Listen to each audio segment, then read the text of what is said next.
Hi, hello, welcome. Today I'm going to be ranking every single show in the Walking Dead universe. And to keep this video from being like 8 hours long, I'm just going to focus on my favorite characters, my favorite arcs, my thoughts on the final seasons, and for the shows that just have one season, I'm going to talk about my favorite episodes. Let's get straight into it.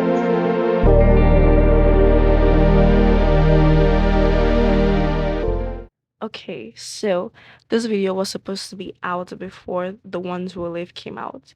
However, it's been a couple of months since the finale of that show. So just keep that in mind while watching the video, since I do make a few references to the show. Before we begin, this is your spoiler warning because I'm going to be going kind of in depth into the show, at least for the final seasons. So if you haven't watched it at this point and you care, go watch it first and maybe come back to this video. I'll be discussing the shows in the order of their release dates. There are currently 7 different shows. We have the original The Walking Dead, followed by Fear the Walking Dead, World Beyond, Tears of the Walking Dead, then Dead City, Daryl Dixon, and the one that's not out yet, but we're all excited for, The Ones Who Live. We're going to be starting with The Walking Dead. This is the show that started it all. I love the show so much. It's like one of my favorite shows ever. Fun fact about The Walking Dead: the word zombie is never used in the entire show. Every group of survivors we meet throughout the show has their own different name for it, but the main group that we follow uses the term walkers, and I'm going to try to stick to that as much as I can. My favorite arc is in season 5, and this happens right after the Terminus cannibals. Yeah, and right before Aaron brings our group into Alexandria. This is like the most badass the entire group looks for the entire show, and also the time I was the most down bad for Rick Grimes. Him carrying baby Judith with his like outgrown beard just did something for me. Let's play a little game just between you and I. So the show kind of took a dip in quality after the main protagonist, Rick Grimes, leaves the show. And this happens in season 9. I'll go into more details about that later. The main group of characters also go through a lot of hardship. Alexandria is in ruins following a battle with this group of survivors called the Whisperers. They wear dead walker skin to blend in with the dead. A piece of the Walking Dead lore for you if you're not familiar.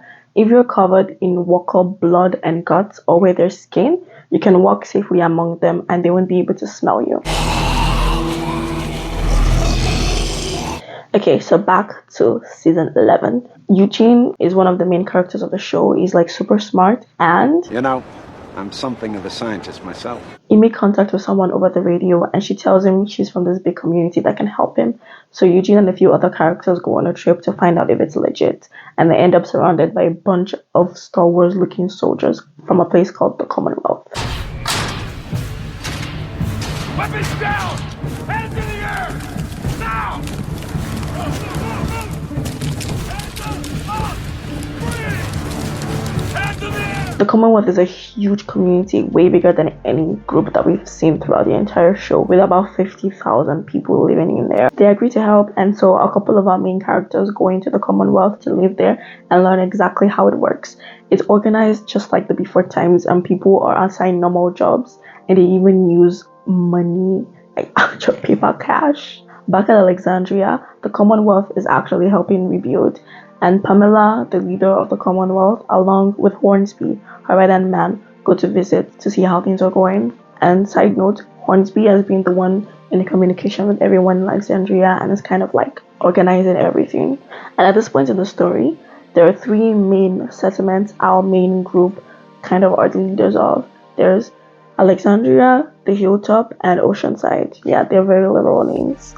A hilltop is literally on a hilltop, and Oceanside is literally next to the ocean. Maggie is one of the leaders of this community, the Hilltop, and she does not trust the Commonwealth and Pamela at all. And so when they try to reach out to help rebuild the Hilltop also, she was like, no thanks, and refuses any assistance they offer. Turns out she's right, and the Commonwealth leaders are a bunch of psychos. Pamela's son, in particular, has been sending poor people into walker infested house to help him get some cash because his mom kind of cut him off, and in the Commonwealth they use real money, so he actually needs the cash. But he has been sending poor people in there, and most of them have died. Some of our main characters have been kidnapped and taken to one of these camps, which we later find out Alexandria has been turned into one of them. Back at the Commonwealth, news has broken that Pamela's son is kind of a psycho. Pamela throws Hornsby under the bus and makes him take the fall for all the cash stuff. Hornsby is big mad about this, and he tells some of his followers to kill a bunch of people and let them turn into walkers. More The Walking Dead lore for you. So in this universe, the walker virus is airborne and everyone has been infected by it.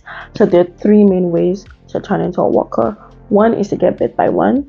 Two is to get some walker blood in your bloodstream. And three is to get killed without any damage to your brain. So for example, if someone is shot in the chest and they die, you need to damage their brain or else they'll come back as a walker. Back to Hornsby's followers. They kill a bunch of people and let them turn into walkers inside the Commonwealth. There's chaos, lots of people die, Pamela's son gets bitten, and she has been maintaining this nice woman of the people persona since we met her, but after her son gets bitten, she goes full psycho mode.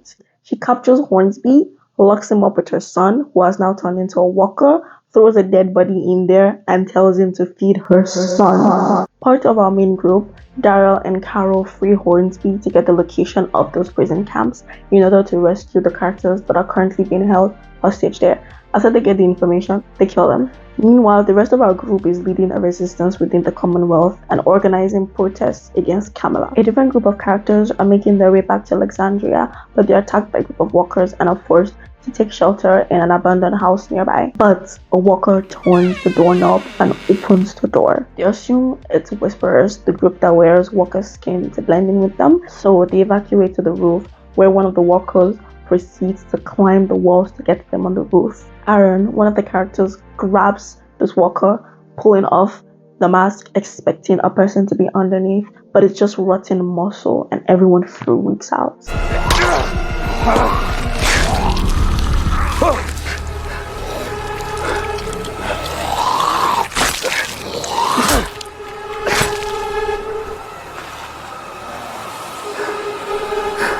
How the hell did the walker do that? Mind you, nothing like this has ever happened. The walkers have just been mindless zombies walking around that can't do anything. So this is a major development in the plot. Now for the finale. During one of those protests at the Commonwealth, Pamela asks the guards to lead a horde of walkers close to the gates of the Commonwealth, so she has an excuse to call for a curfew and everyone has to go inside. Leading a horde of walkers, it's nothing special and it's quite easy to do as long as it's done properly. However, this horde is full of the new mutated walkers that we just encountered, and the guards that are leading them are killed. The horde ends up right in front of the gates of the Commonwealth and proceeds to climb the fence. Where the hell's our backup? We need every available trooper at the east gate, now!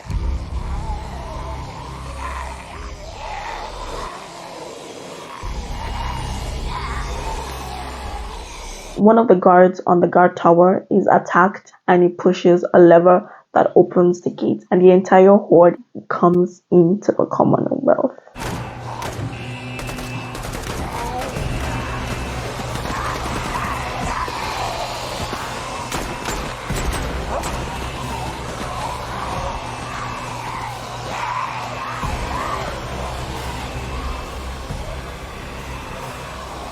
A lot happens here, but I'm just gonna skip straight to the end. Pamela, like the psycho she is, orders all the guards to protect the rich neighborhoods and locks out all the poor people. Some of them end up at the gates of her mansion, begging to be let in as the horde gets closer and closer. And if I offended you, I am going to remind you in advance that I am very sorry and I apologize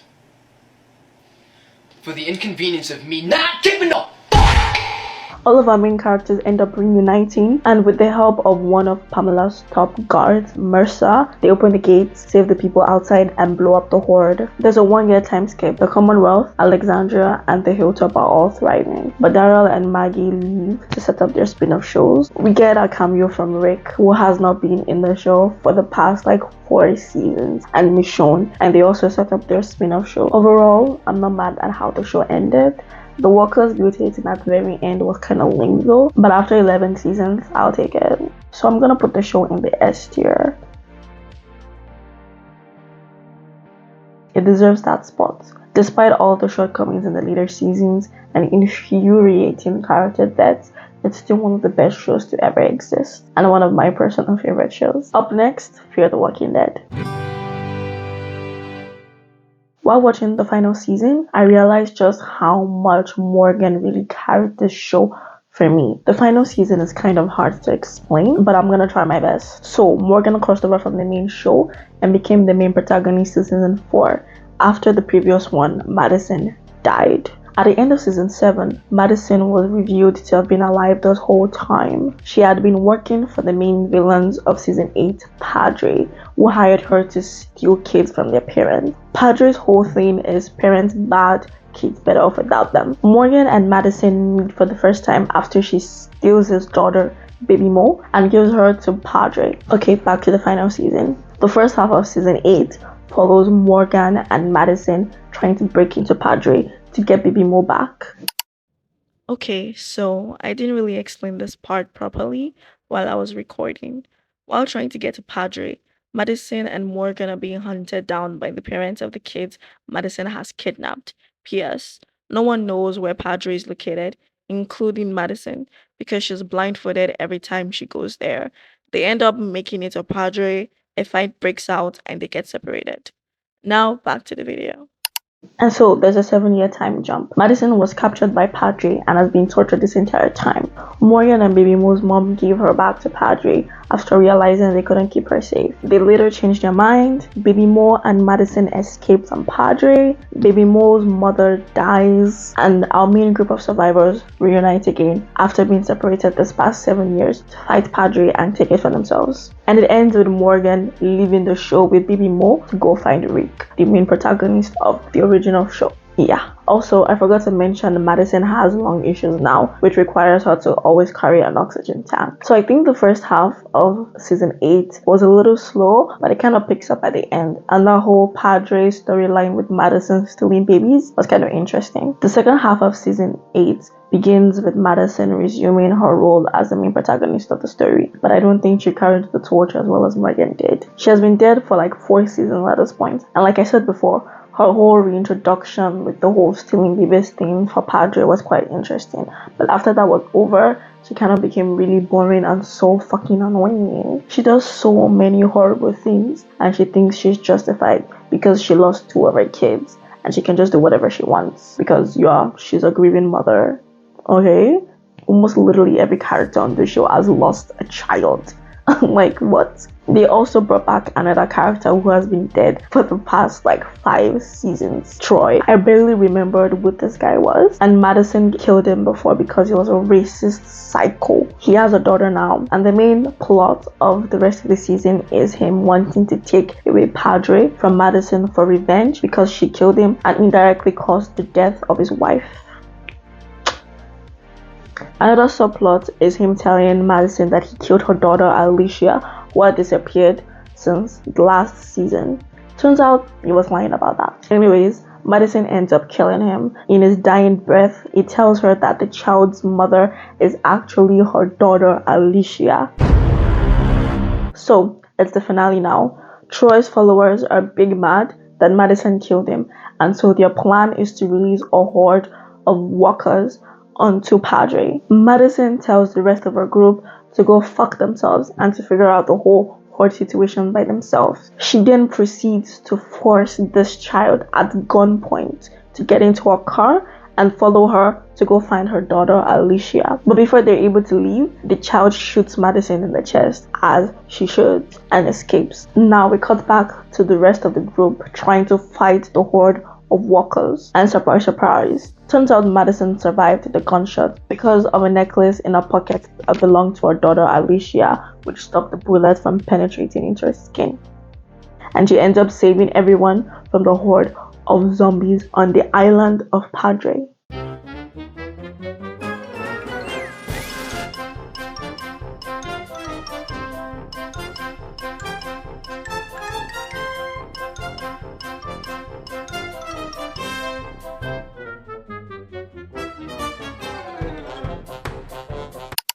Alright, I'm back again because I don't think I really did a good job of explaining how ridiculous this entire sequence was. Like, while I was watching this, I wanted to just myself in the head because everything was so stupid. So, like I was saying before, Madison abandons her group to figure out the horde situation on their own because she wants to go look for her own daughter, Alicia, still believing that's the mother of this child. She later changes her mind after getting shot in the chest by said child. Then, after Madison miraculously saves the day, this child goes back there in order to save Madison's life. Also, keep in mind this woman needs an oxygen tank to breathe. Okay, let's get back to the video.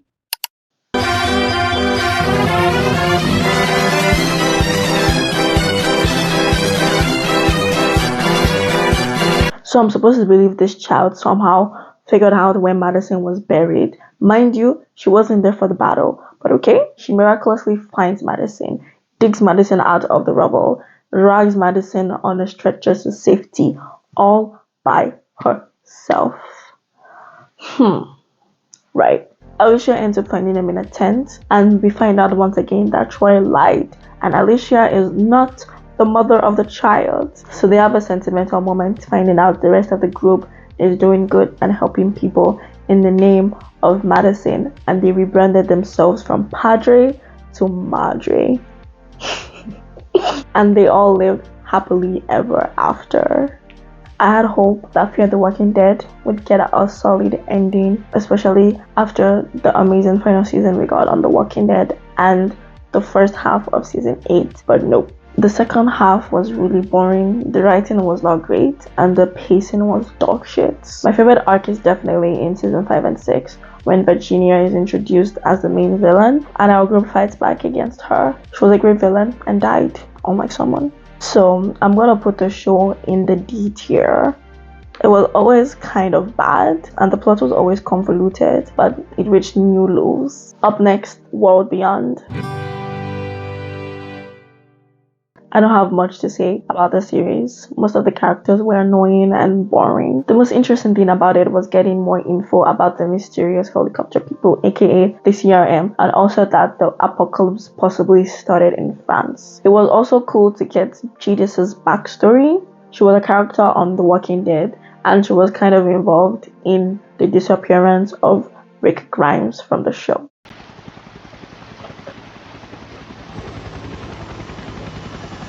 Have a B. Not an A. I never had an A. He's hurt, but he's strong. Can you help him? I warned you there'd be consequences if you tried something. Not a trick. Not anymore. I'm trying to save a friend. She was always a cool character, and it was nice getting insights into the people that kidnapped Rick. Can't wait to see more in The Ones Who Live. And for that reason and that reason alone, I'm gonna put it in the D tier too, but in front of Fear the Walking Dead. Up next, Tales of the Walking Dead. This is probably my favorite one of all the spin-off series. It's a limited series and kind of an anthology, where every episode follows a different storyline and different characters. I have 3 favorite episodes from this. One is D, and this follows the backstory of Alpha, one of the main villains from The Walking Dead and the leader of the Whisperers, the group that wears dead walker skin to blend in with them. The second one is Blair and Gina, and it follows this employee and boss duo who kind of hate each other but also stuck in a time loop during the beginning of the apocalypse, and they have to work together to get out of it. The third one is La Donna. It's kind of a supernatural, like, horror story that follows this couple. It's very creepy, and the ending is left open-ended. Were they hallucinating the whole thing, or was it real? I'm gonna put Tales of the Walking Dead in tier B.